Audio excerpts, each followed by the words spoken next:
Keď skončil rytierský turnaj, divadelníci sa opäť zbalili a išli ďalej. Máme tu mapu bájneho rozprávkového sveta, kde si zapisujeme, kade divadelníci išli. A urobíme to aj dnes.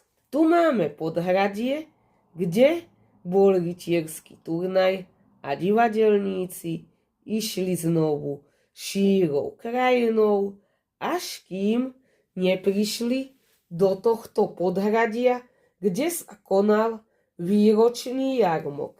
A ako to zvykne bývať, na výročnom jarmoku si postavili svoj stánok a zahrali ďalšiu inscenáciu. Tentokrát to bola inscenácia klasickej rozprávky.